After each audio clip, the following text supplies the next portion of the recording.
Bonjour à toutes et à tous.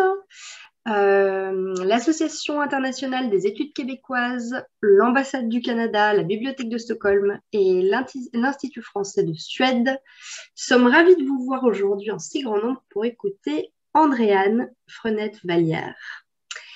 Alors, je suis Meryl Mossir, je suis attachée de coopération pour le français à l'Institut français de Suède, mais aujourd'hui, je vais être bien plus que cela, puisque je vais jouer le rôle de responsable du temps. Et donc, ne vous étonnez pas si vous m'entendez régulièrement rappeler l'heure qu'il est à mes collaboratrices. Sachez que ce webinaire est enregistré pour que nos amis québécois puissent le revoir en différé.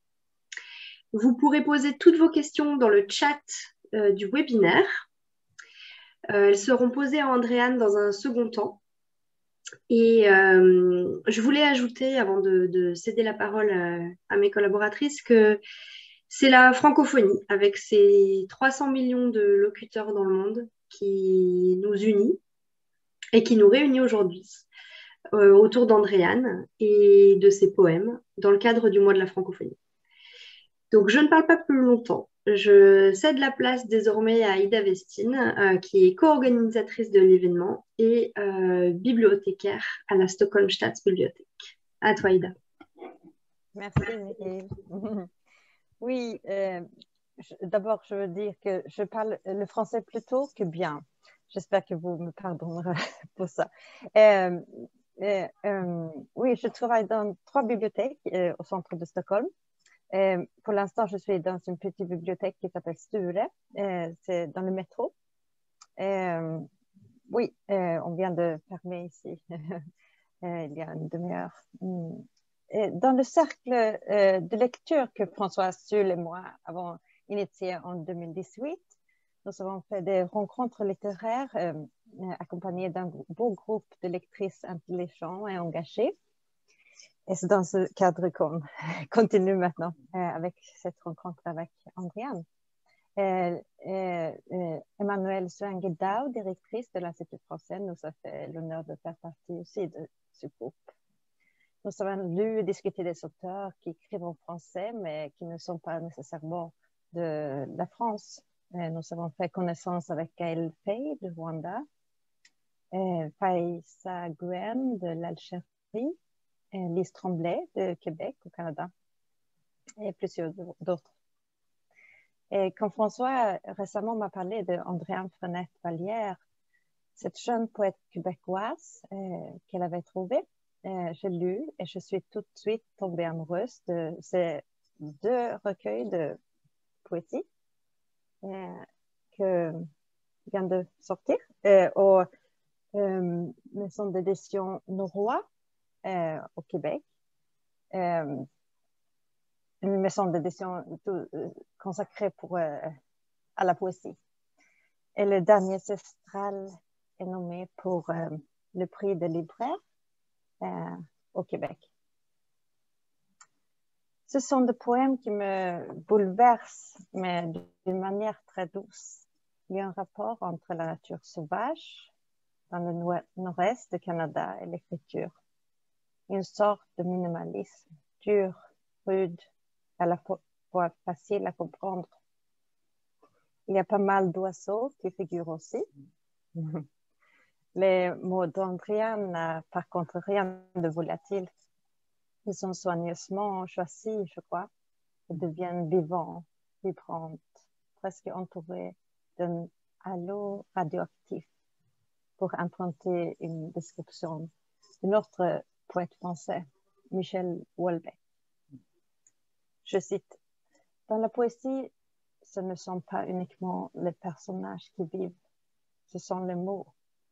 Ils retrouvent d'un coup leur aura, leur vibration originelle. Donner un sens plus pur aux mots de la tribu. Plus pur, eh bien, dans les obsessions de Mallarmé. La blancheur, la neige. Je n'aurais sûrement pas écrit cela, moi, parce que je suis un petit crétin sentimental. Que la blancheur et la neige me font peur, qu'elles m'évoquent le terrifiant Winterreise de Schubert. Il n'empêche que c'est très beau et parfaitement explicite. Fin de citation. Je vais donner la parole à Andréane et Françoise maintenant, mais juste d'abord te présenter François avec quelques mots, la reine de longue date des relations franco-suédoises à Stockholm. Merci. Enseignante, traductrice et inspiratrice. Tu viens de terminer un travail de traduction de Tua Forsström, notre poète que moi aussi j'apprécie beaucoup pour les mêmes raisons que j'estime Andréane. Ce sont des poèmes qui bouleversent gentiment. Il y a de la peine qu'on trouve dans chacun de nous. Lors d'une autre rencontre à la bibliothèque, j'ai discuté anteckningar, notes, je ne sais pas comment vous avez traduit, de Tua Forsström. Et le groupe a été touché par les trouvailles que ces poèmes nous ont donnés. Alors, à l'autre bord de l'Atlantique, bonne découverte. Merci. Merci. Et Andréane, il faut que tu ouvres ton micro. Oui, c'est fait. Et Andréane, c'est un plaisir de te retrouver. La dernière fois que l'on s'est vu en chair et en os, c'était en 2019, le Salon du Livre de Montréal, qui est une fête du livre et des rencontres. Et je t'ai rencontré dans dans le local de la maison d'édition Le Noroît. Et nous avons parlé d'auteurs, tu m'as parlé de la littérature québécoise contemporaine. Et tu me dis, mais oui, j'écris aussi. Et j'ai découvert ta poésie. Et ce que j'aimerais savoir déjà, c'est où tu es aujourd'hui. Tu es où au Canada? Alors aujourd'hui, bonjour tout le monde. Puis bonjour Ida, Meryl et Françoise. Mais aujourd'hui, je vous parle de Montréal. Tu es à Montréal. Oui. Tu es à Montréal. Alors Montréal, rapidement, Andréane, corrige-moi si je dis, si c'est faux ou juste, tu es née dans la province du Québec. Oui. Dans le sud-est de la province du Québec, dans un village ou une ville qui s'appelle Mont-Saint-Hilaire. Oui, oui, oui, c'est vrai, oui, dans le sud, oui, oui, c'est ça, exactement. Et tu travailles à Montréal, ou tu as étudié à Montréal, tu fais des études de lettres, maîtrise de lettres, tu travailles aussi à Montréal. Et où est-ce que tu écris? J'écris partout, mais j'ai écrit beaucoup les recueils dont on va vous parler aujourd'hui dans un village qui s'appelle Natashquan, dans la région de la Côte-Nord. La Côte-Nord, je pense qu'il faudrait qu'on place un petit peu ce lieu. On peut montrer la carte. On peut montrer la carte, Meryl, s'il te plaît.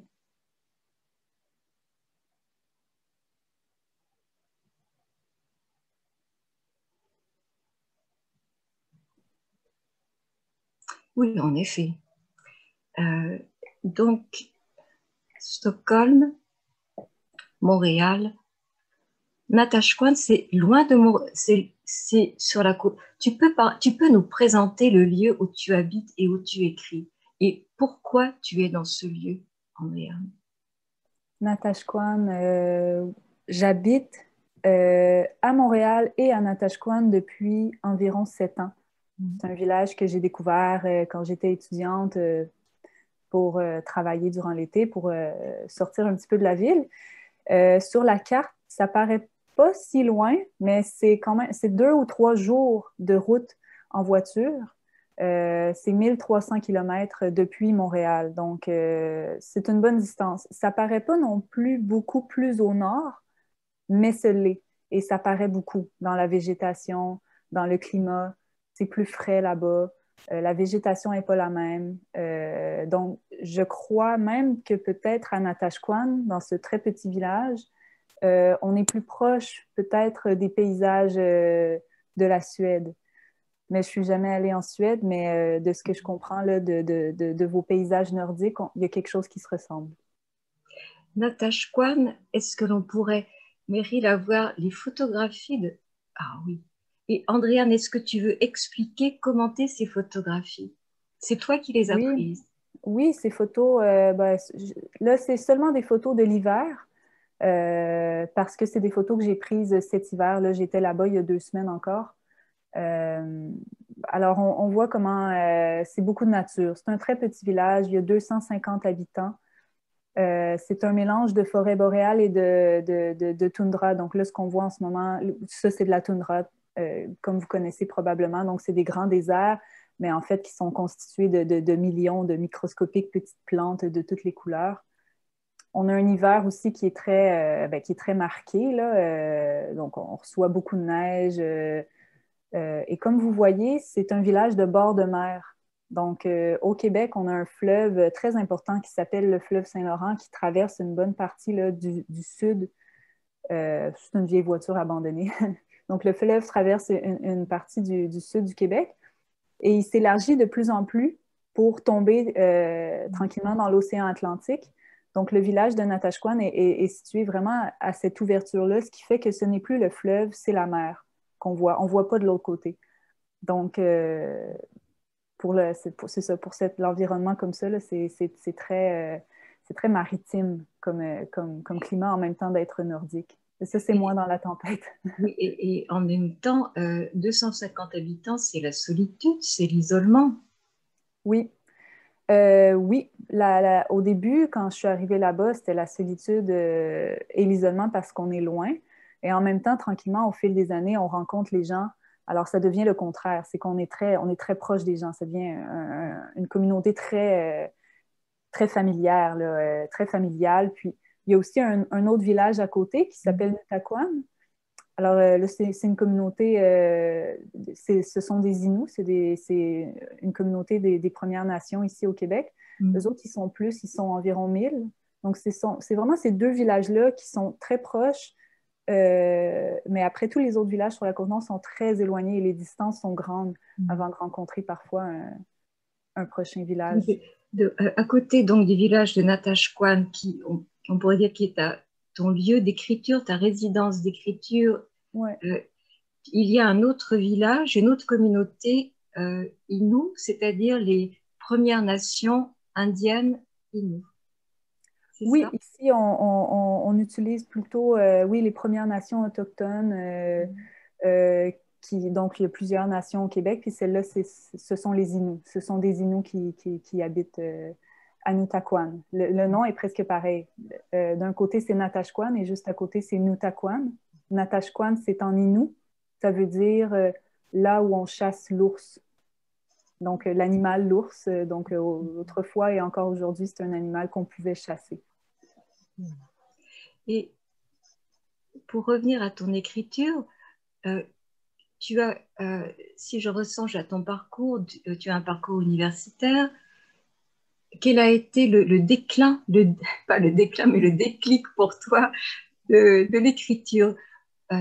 Pourquoi la poésie? Et est-ce que tu peux parler un petit peu de ton parcours en tant qu'écrivaine? Oui, je pense comme pour beaucoup de personnes qui écrivent, c'est apparu tôt dans ma vie. Enfant, adolescente, j'ai toujours écrit dans mon cahier. Ça a toujours été très proche de moi. Puis tranquillement, à l'université, quand j'ai dû choisir qu'est-ce que j'allais faire dans la vie, ça s'est imposé assez clairement là, pour moi. Là, je voulais écrire. C'est tout simplement, je voulais écrire. Donc, j'ai fait mes études.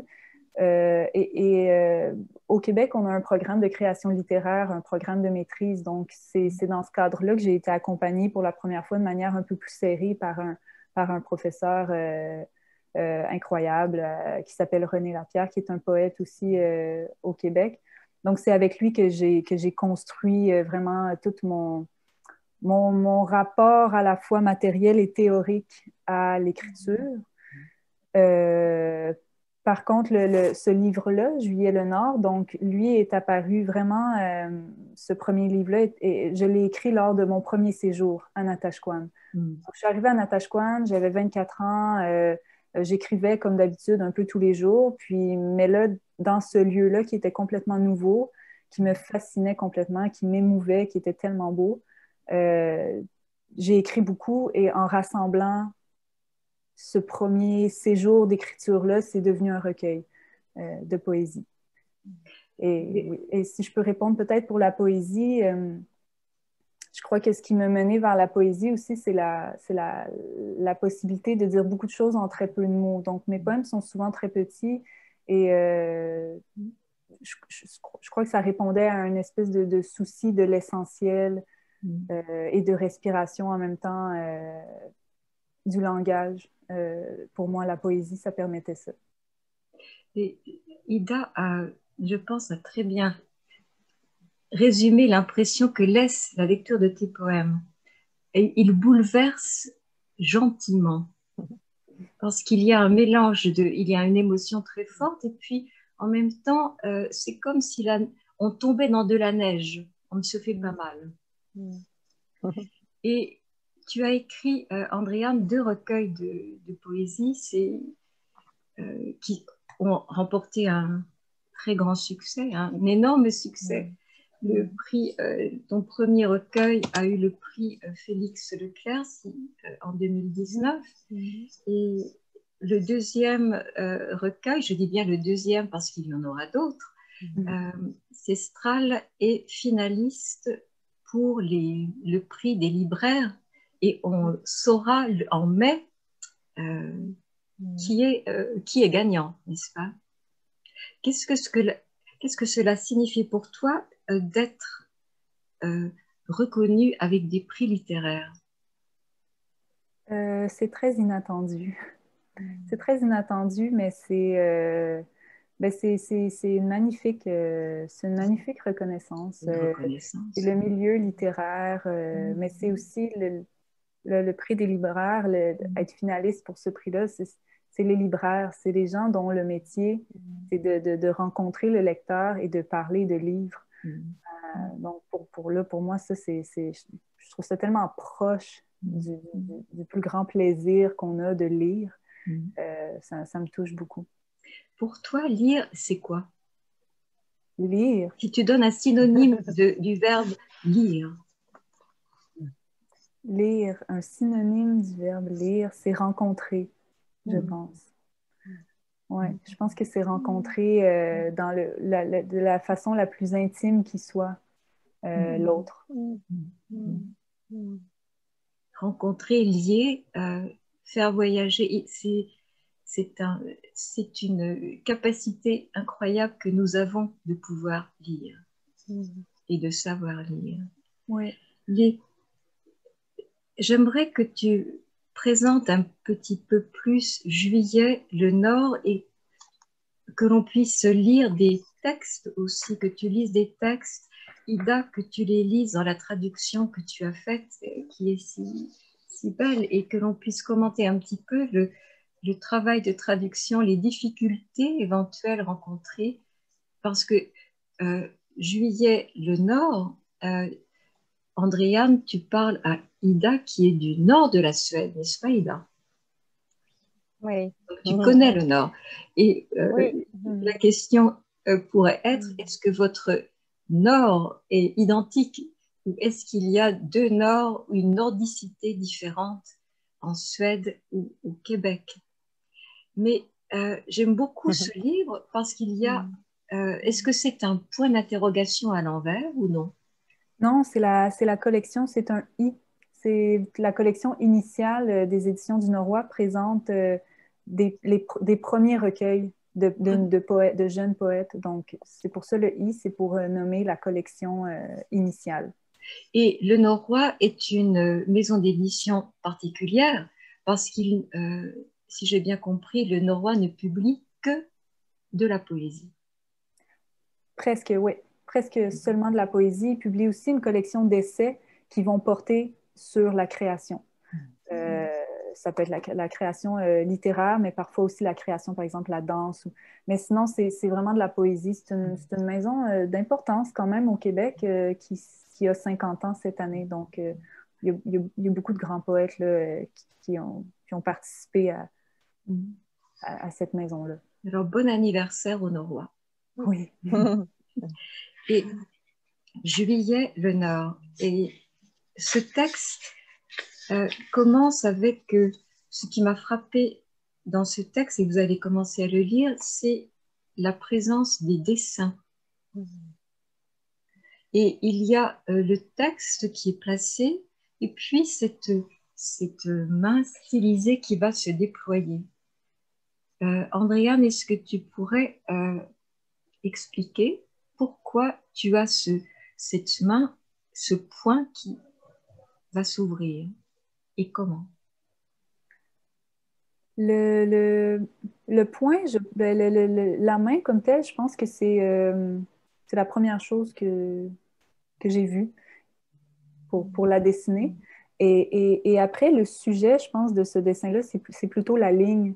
Donc, la recherche dans les différents dessins qu'on retrouve dans le recueil, c'est plutôt une recherche de la ligne que je crois, j'explorais comment est-ce que la ligne du dessin peut être la même ligne que celle du poème, de l'écriture.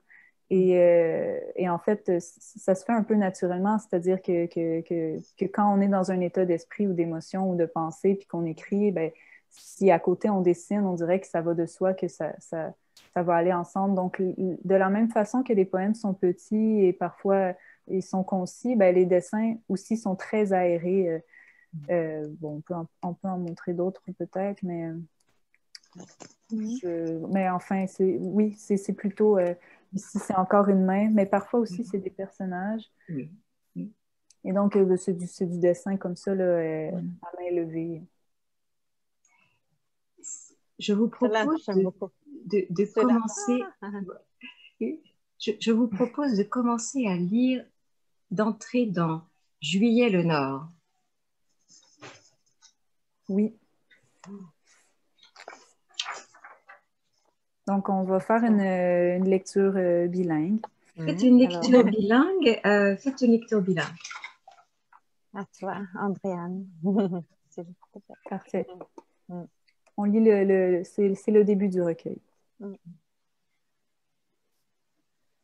Les jours étaient plats. Nous n'attendions rien que des émotions basses et faibles. Nous embrassions les derniers sursauts d'une honte. Le reste était droit, long et heureusement complexe. Dagarna var platta. Vi väntade inget annat än låga och vaga känslor. Vi omfamnade de sista påhoppen från en skam. Resten var rak, lång och lyckligtvis komplex. J'avais dessiné un poème dans lequel je déroulais tout ce qu'habituellement je ne respire pas. J'avais raté mon coup et ne s'était présenté qu'une phrase froide, un arbre, loin. Jag hade tecknat en dikt i vilken jag lät det ske. Sådant som jag vanligtvis inte andas om. Jag hade försuttit min chans och det enda som kom var en kall mening. Ett träd. Långt. Je jouais, une coulisse d'eau, une rivière inconcevable. Je m'exerçais à courir plus vite que la lumière. À courir, j'arrêtais le temps et le temps faisait mal. Je me faufilais facilement, une eau entre les duretés du monde. Jag kom, en vattenkuliss, en flod, oöverstiglig. Jag tränade mig på att springa snabbare än ljuset. Genom att springa stannade jag tiden och tiden gjorde ont. Jag lurade lätt mig själv, ett vatten emellan världens hårdhet.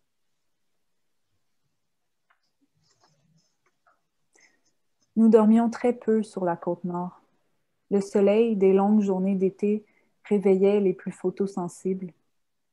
Nous nous retrouvions sur la plage, à prendre des bains de sel en discutant. Il y avait du café entre mes orteils. Nous allions vers les îles à la nage, où l'eau transparente laissait voir des requins chatouillant nos jambes. Des oiseaux blancs se posaient sur nos têtes.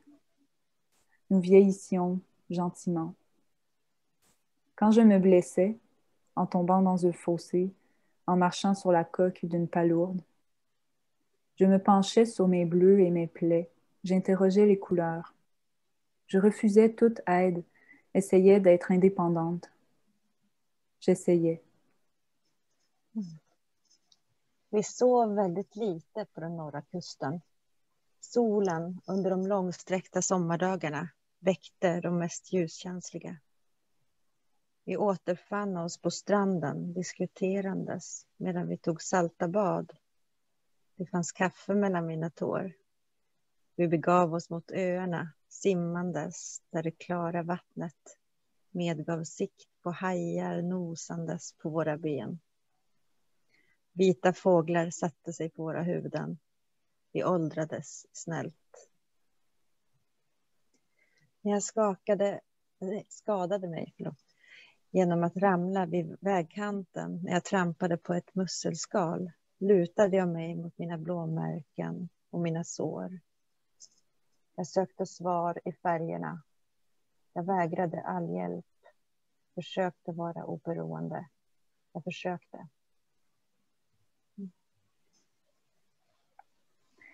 J'étais un pauvre lièvre, une pauvre biche. Non, j'étais assassine. Aujourd'hui, je renoue avec l'été. Je mange des rivières, glisse sur la neige. Pour ne pas mourir, je tente une manière nouvelle de paresse. Je cherche le centre en pédalant, en dormant, en dessinant. Jag var en stackars hare, en stackars hind. Nej, jag den som avrättade. Idag återanknyter jag med sommaren. Jag äter floderna, glider på snön. För att inte dö strävar jag mot ett nytt maner av lathet. Jag letar mittpunkten, cyklandes, sovandes, tecknandes. Merci.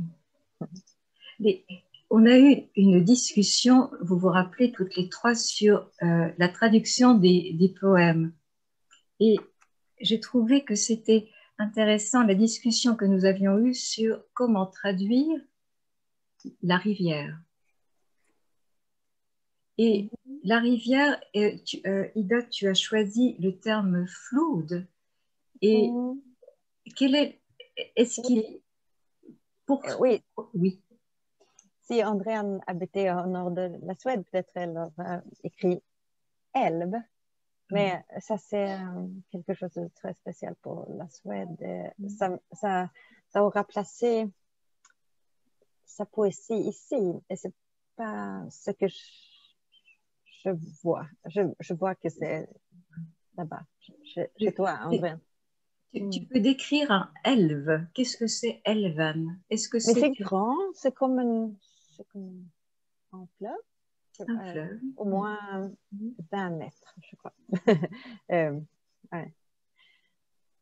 20 mètres quelque chose, de large. On ne peut pas sauter d'un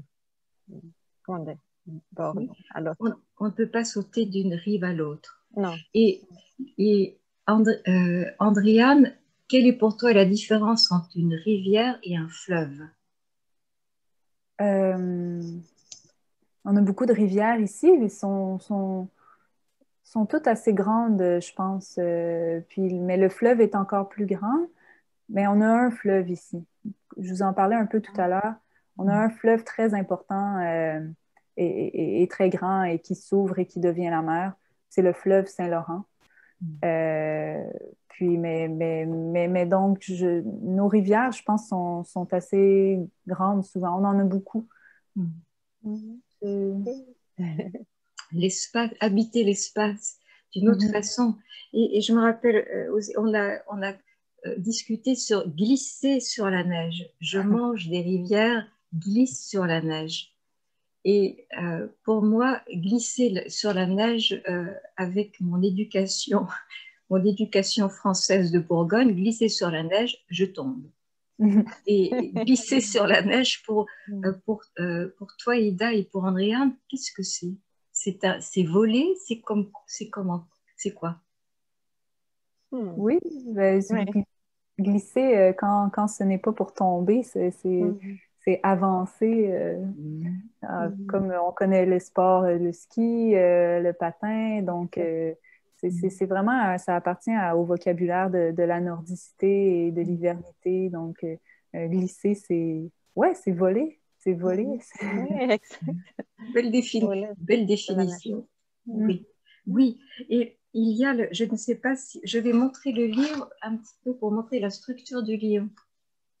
Parce que tu as choisi, on pourrait, une prose qui est un petit peu, qui s'arrête, mais qui continue en même temps. C'est-à-dire la phrase s'enroule.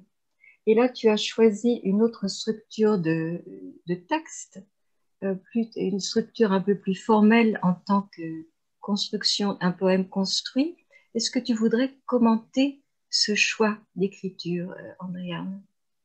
Oui, c'est tout le long du recueil, c'est comme ça. Donc, il y a des poèmes qui sont en vers et d'autres qui sont en prose. Mais c'est tout simple et même assez instinctif. C'est une question de souffle, je dirais. Donc, c'est une question de respiration et de rythme. Donc, j'ai l'impression que la prose, ça coule, on avance, tic, tic, tic. Et la ponctuation est là aussi pour nous faire sursauter par endroits ou nous déposer. Avec les vers, par exemple, donc chaque fois qu'il y a un vers, on a une respiration importante. La découpe, ça va rythmer l'entièreté du poème de manière un peu plus, pas aride, mais oui, un peu plus aride que la prose qui à mon sens, coule. Alors, chaque poème demandait sa propre structure. Mais tu parles dans le poème de la Côte Nord, et Ida, j'ai beaucoup aimé tes traductions parce que tu parles de requins chatouillant nos jambes et de bains de sel. Et je pense que quand on lit le texte, en effet, on peut le lire très vite et dire, mais prendre des bains de sel, normalement, ce sont des bains de soleil, des bains de sable. Et il y avait du café entre mes orteils. Et moi, j'ai tout de suite vu devant moi un couple qui boit de café sur la plage. C'est pas le café qui coule. Voilà. La complicité, Pourquoi le titre Juillet, le Nord et Andréane, tu racontes qui est la personne à la main? Est-ce que c'est l'histoire d'une rencontre, Juillet, le Nord? Est-ce que c'est une rencontre avec le Nord? Ou qu'est-ce qui se passe dans tes poèmes? C'est un recueil de poésie très narratif. Donc, tu as raison, Françoise, de demander qu'est-ce que ça raconte. Ça raconte une histoire. Donc, cette histoire-là, c'est l'histoire d'une rencontre avec un territoire. Donc c'est une femme qui arrive et qui rencontre pour la première fois ces lieux-là. Ce territoire-là, il est personnifié par un personnage. Donc, il y a un homme. Donc, en fait, c'est une rencontre amoureuse.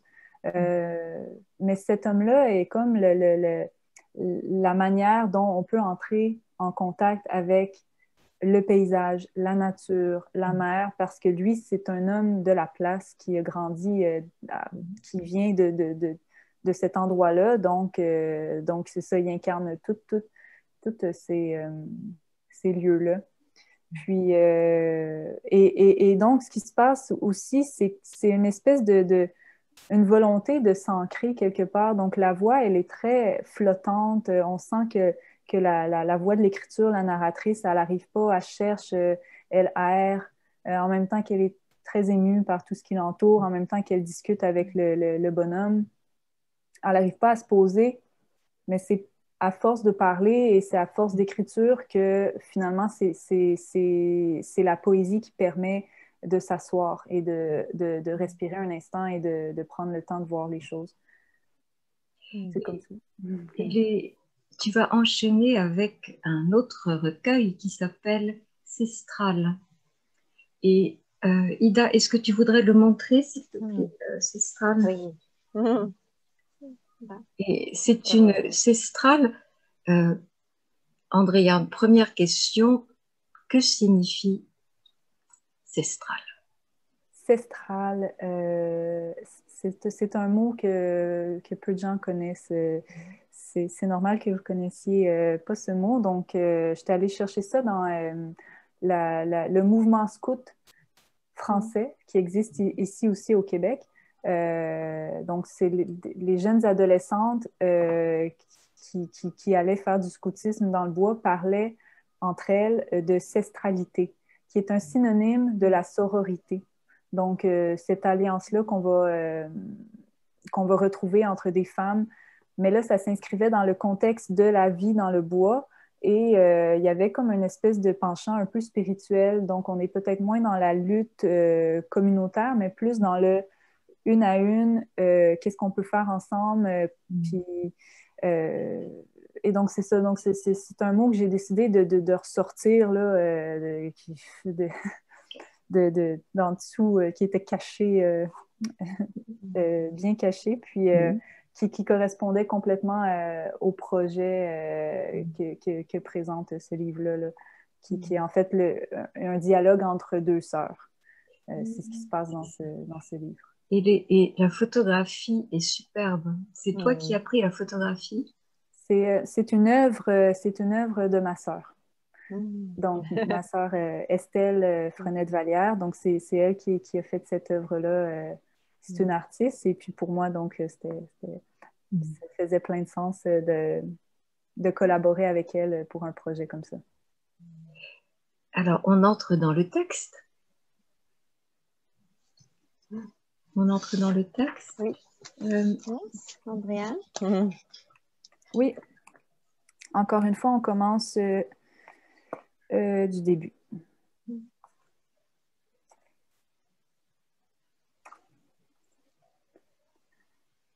Au réveil, la mer est agitée. J'aimerais que le temps passe avec la même lenteur que les astres. Vakna, havet är upprört. Jag skulle vilja att tiden går med samma långsamhet som astrarna. Derrière la brume, des îles apparaissent. Une banderole de clarté s'épaissit à l'horizon. Le ciel se présente, jaune, percé, trempé. Le café ne parvient pas à me réchauffer. Depuis longtemps, je ne suis nulle part. Je suis sans voix. Bakom dimman framträder öar. En banderoll av ljus växer vid horisonten. Himlen presenterar sig, gul, genomborrad, fuktig. Kaffet förmår inte värma mig. Sedan länge är jag ingenstans. Jag är utan röst. Vivre ici me demande peu. C'est aisé. Je le fais en respirant, sans m'épuiser. À chaque peine, chaque désolation, je trouve un miracle. Leva här kräver så lite av mig. Det är lätt. Jag gör det genom att andas utan att utmattas. För varje smärta, varje besvikelse finner jag ett mirakel. Les dunes de sable rappellent la lune.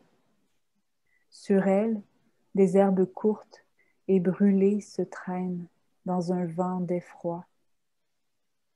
Parmi les ombres d'animaux à mes entours, il y en a une qui me ressemble. J'accueille cette étrangère. Nous dormirons dans le ventre d'une cabane violentée. Sanddynerna påminner månen och de sträcker sig kort och bränt gräs i en skrämmande vind. Bland djurens skuggor som omger mig finns det en som liknar mig. Jag välkomnar denna främling. Vi sover i magen på en misshandlad stuga. Il est 4 heures du matin. Le long cou d'un huard perce le plat de l'eau. Des cris de goélands résonnent dans la brume. À nouveau, l'aube essaie de naître. Klockan är 4 på morgonen. En svartnäbbad isloms långa hals genomtränger vattenytan.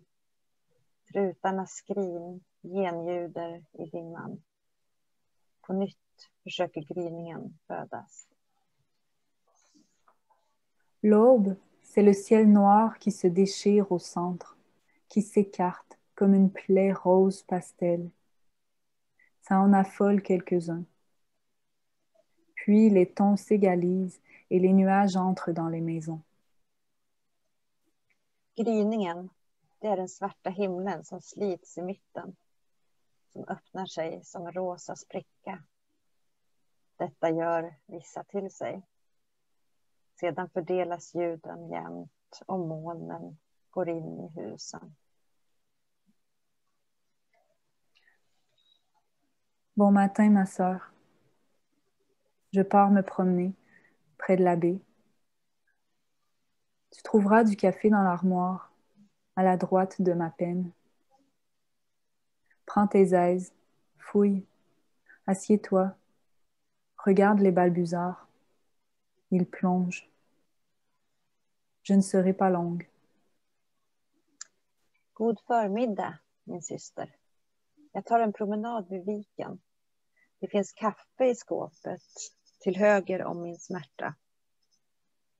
Ta dina lugn, leta, sätt dig, titta på fiskljusarna, de dyker. Jag kommer inte bli länge. Merci. Il y a le poème, il est 4 heures du matin, il y a beaucoup d'oiseaux dans ce poème, Andréane. Et Ida, je sais que tu aimes les oiseaux, mais le long cou le nom est un huard. Honnêtement, Ida, je ne sais pas ce que c'est en suédois, je ne sais pas ce que c'est en français. Qu'est-ce qu'un... Andréane, pourquoi un huard? Et pourquoi as-tu choisi le huard et les cris des goélands? Parce je comprends qu'il y a beaucoup de bruit d'oiseaux dans ce poème et j'aimerais les entendre. Alors, explique. Le huard, ça ressemble à un canard, là. On en a beaucoup ici au Québec. Le vrai nom, c'est le plongeon huard. Et on en a tellement qu'ils apparaissent sur nos pièces de monnaie, nos 1 $, et c'est un huard qu'on voit. Donc, c'est un oiseau qui plonge sous l'eau pour aller pêcher sur les lacs. Et donc, souvent, c'est seulement la tête qui sort de l'eau. Donc, des fois, on ne voit pas le corps. Et donc, c'est pour ça que ça a un son, ça a 2 sons, un qui ressemble à un rire et l'autre qui ressemble à une espèce de plainte complètement mélancolique et mystérieuse. Et je pense qu'on va en écouter d'ailleurs des extraits, mais...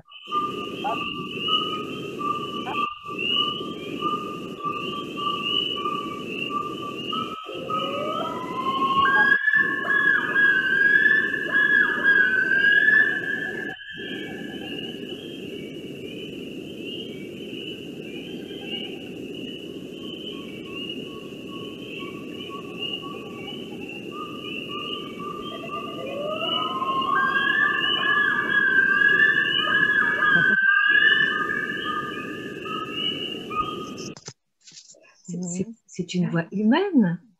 Oui, ben là, il y avait beaucoup d'insectes et de grenouilles en même temps, mais c'est celui qu'on entendait le plus. Ça, On l'utilise pour les films de, comment on dit, peur. Les films d'horreur. Oui, films d'horreur, souvent. En Suède, on a une espèce qui s'appelle storlom et smålom, deux espèces différentes. Et au Canada, Andréane, il y a svartnäbbad islom. C'est une espèce qui sont communs chez vous, mais très rares chez nous. Parfois, ils mélangent entre... ils volent dans une mauvaise direction chez nous. Et on voit peut-être 10 huards canadiens par an en Suède. Seulement, vers les côtes ouest de Suède. Je vais être attentive aux huards et aux balbuzards. Alors, le balbuzard... Nous savons aussi, ici en Suède, le fiskljus. C'est comme Andréane, c'est comme un canard. Non, non. Le balbuzard, ben, je pense qu'il y a plusieurs espèces là, de balbuzard. Celui-là, c'est le balbuzard pêcheur. Ça ressemble à un aigle. Et encore une fois, donc c'est un oiseau qui est assez grand et qui vole sur place et qui regarde dans l'eau, puis à un moment donné, il plonge dans l'eau. Il va chercher la proie. Les poissons. Merci pour cette belle lecture et ce bon matin, ma sœur, on va continuer à lire le livre et c'est un peu comme dans un roman, quand on commence à lire et on veut savoir la fin, mais tu ne vas pas raconter la fin. J'ai une question avant que nous ouvrions la parole pour poser. Tu écris en français. Quel est le positionnement, disons, de l'auteur qui écrit en langue française dans le nord de l'Amérique? La littérature francophone québécoise est extrêmement vivante. Oui. Donc, le Québec, c'est la seule, c'est pas mais c'est la principale province au Canada où on parle abondamment le français. C'est vraiment la première langue. Et donc, il y a une littérature québécoise qui est super dynamique, qui est même de plus en plus dynamique, je dirais. La poésie est très engagée, elle est très féministe. On entend beaucoup de voix jeunes aussi qui sont reconnues par le paysage littéraire. Puis, au quotidien, on s'en rend pas toujours compte. On parle français, puis ça va de soi, mais dès qu'on s'éloigne un petit peu, on se rend compte qu'on est vraiment sur un continent anglophone, c'est-à-dire en Amérique. Et puis, mais le français est très vivant, très, très, très. Puis je pense qu'on avait un peu fait la comparaison avec, je crois qu'en Finlande, il y a une communauté suédophone. Et donc, des fois, c'est plus tellement une question de territoire géographique, mais c'est vraiment une question d'identité linguistique qui fait que ailleurs au Canada, il y a plein de communautés francophones. Ne sont pas au Québec, mais on ressent quand même une fratrie ou une proximité à cause de l'ancestralité. Oui, ça c'est avec les femmes, mais oui. Merci. Je me permets de reprendre mon rôle de maîtresse du temps. Oui, il va falloir songer à bientôt passer aux questions. Donc, si vous voulez encore faire une petite lecture, allons-y, mais il faudra passer aux questions très prochainement. Passons aux questions dans ce cas. Passons aux questions. Meryl, oui. Vous voudrez lire? Bien sûr. Alors, on a surtout des remarques de la part de beaucoup de participants. Pour vous remercier tout d'abord, Andréane, pour la qualité de ces poèmes qui qui transporte visiblement tous les participants qui sont là. Et pour vous féliciter également Andréane et Ida pour votre très belle lecture qui nous fait voyager très loin dans le Nord, dans cette autre réalité décrite par Andréane. On a une remarque de Johanna pour Ida qui parle de l'utilisation du elve qui change facilement l'endroit du poème. Et donc voilà, elle revenait sur ce point. Ida, si tu souhaites creuser un peu. Oh, peut-être si Johanna peut mettre son micro. Je peux donner la parole à Johanna. Si elle veut. Bien sûr. Johanna, si vous le souhaitez, je vous ai ouvert le micro. Je pense, est-ce que vous m'entendez? Oui, tout à fait. Oui. Bonjour. Bonjour. Ça a été vraiment super, une bonne petite séjour comme ça pour bien finir la journée. Et non, mais je trouvais juste que la traduction que vous avez fait, Ida, c'était super sympa. Et je trouve que vous avez vraiment raison sur le point que l'utilisation du mot elve en suédois saurait facilement changer emplacement du poème en Suède. Du coup, je suis tout à fait d'accord avec vous. Ok, merci beaucoup, Johanna. Ça me fait plaisir d'entendre. Alors, je passe à la remarque suivante. Il y a Jonas qui rebondit aussi sur l'oiseau, sur le huard, que l'on a évoqué et que l'on a fait écouter. Et qui mentionne que cet oiseau a des relations avec la Suède et que moi ce que je remarque, je me permets d'ajouter à la remarque de Jonas, c'est que moi, petite française, les oiseaux finalement j'en suis très loin et c'est quelque chose que je connais peu. Et c'est parce que j'ai vécu dans un pays nordique précédemment et parce que je vis maintenant en Suède que je me rends compte à quel point les gens du Nord, de façon générale, et là, avec Andréane, ça corrobore ce que je suis en train de dire, ont cette sensibilité aux oiseaux et s'attachent à vraiment les connaître, à les écouter. Et là, c'était formidable qu'on puisse en entendre et partager ça ensemble. Effectivement, Jonas, des huards et c'est commun avec la... Je pense que Ida et Françoise en avaient vu beaucoup plus que moi en Suède. Oui, je crois que peut-être Jonas, comme je le connais un peu, qui est éditeur aussi à Ellerströms förlag, il est comme moi un ornithologue. Peut-être Jonas, si tu veux mettre ton micro, peut-être tu peux me dire Alors, si tu as vu un huard canadien. Est-ce que tu as fait le cruise? Oh! En fait, on peut voir ces oiseaux canadiens presque Jacques Hiver au sud de la Suède. Et peut-être un peu surprenant à côté de l'Est. Mais c'est en Öland aussi, oui. Oui. Et peut-être ces oiseaux vont en Suède, peut-être par Islande, je ne sais vraiment pas.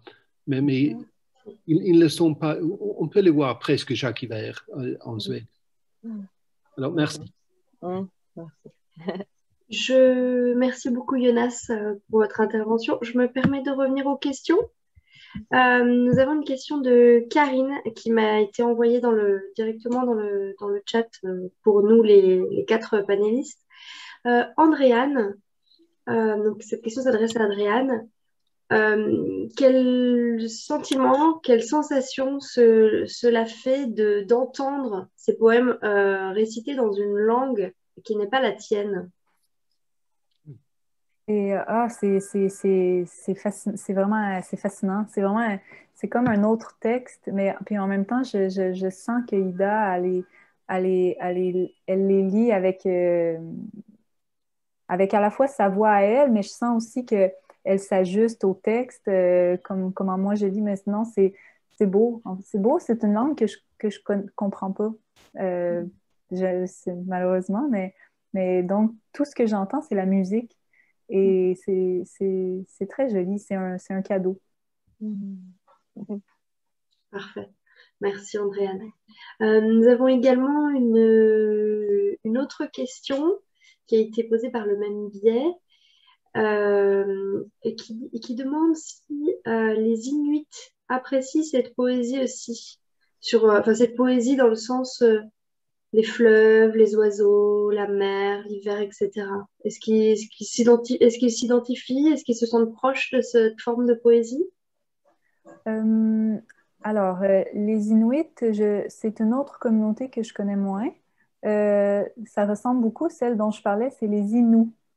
Je pense que c'est peut-être les Inuits dont... Oui. Donc, la question, Première nation. Et donc, ben, je ne sais pas qu'est-ce qu'ils pensent de mes textes, mais ce qui est certain, c'est que les Inuits ont également une activité littéraire importante ici au Québec et ils écrivent aussi énormément à partir de leur territoire. Donc, il y a quelque chose qui est très influencé à la fois dans mon écriture et dans la littérature des voix Inuits par la mer, les oiseaux, le territoire en général. Dans leur culture, c'est majeur, cette proximité-là.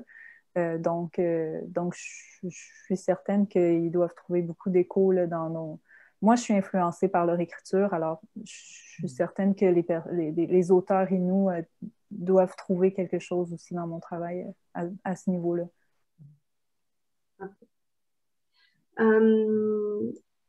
Et là, donc, il n'y a plus de questions, mais il y a plutôt des remarques, beaucoup de remerciements. Philippe dit que remercie pour cette belle poésie d'une contrée pas si loin, entre guillemets, culturellement, qui demande à être plus connue en Suède. Voilà, beaucoup de remerciements que je reçois à droite et à gauche. Andréane, ta poésie a visiblement beaucoup plu et beaucoup parlé, si j'ose ce terme, beaucoup parlé à tout le monde. Donc, vous qui êtes à Stockholm, qui a envie de lire plus, vous pouvez venir emprunter. Mais je suis à Stora bibliothèque tous les mardis et jeudis après-midi. et je crois que aussi vous pouvez acheter la version numérique de Noah, n'est-ce pas, Andréane? Oui, mais... Votre page web ou... en Europe, c'est la Librairie du Québec qui est le distributeur. C'est à Paris, mais on peut leur écrire pour commander des livres. Puis, sinon, on peut les avoir en numérique, là, mais en papier, on peut les commander à la Librairie du Québec. Comme ça que ça s'appelle. Puis là, je voyais une question qui m'a quand même qui me fait sourire parce qu'on en avait parlé. Comment est-ce qu'on traduit cestral? On en avait parlé parce qu'en fait, c'est un mot qui même en français, les gens le connaissent très peu, donc on ne sait pas. Oui, je ne l'avais jamais entendu, moi. Donc, on ne sait pas comment le traduire en suédois. C'est un synonyme de sororité, donc, mais la question est lancée. Là, si quelqu'un trouve comment traduire cestral, vous m'écrirez. Puis, exact. Oui, j'aimerais bien ça. Moi, je fais non, je juste mis systrar. Systerskap, ça donne une association politique que je n'aime pas. Mais oui, vous pouvez me dire si vous avez une solution. Je suis sûre que vous avez. Ida, tu as une réflexion que j'ai bien aimée. Tu as dit la traduction, c'est de l'or.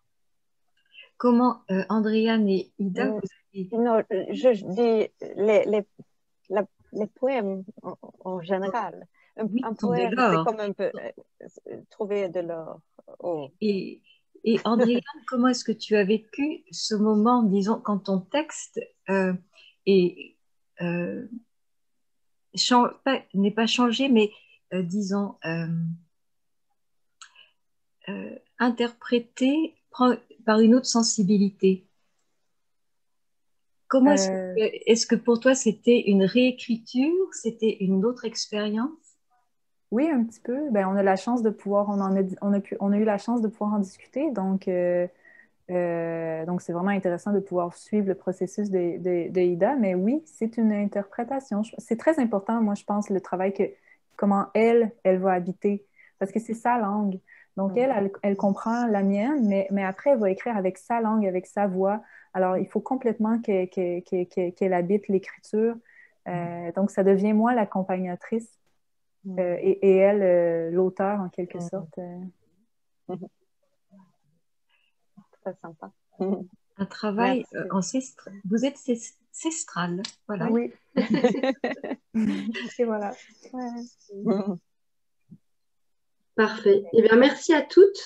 Le mot de la fin va revenir à Ida tout d'abord et je conclurai si tu le veux bien. Oui.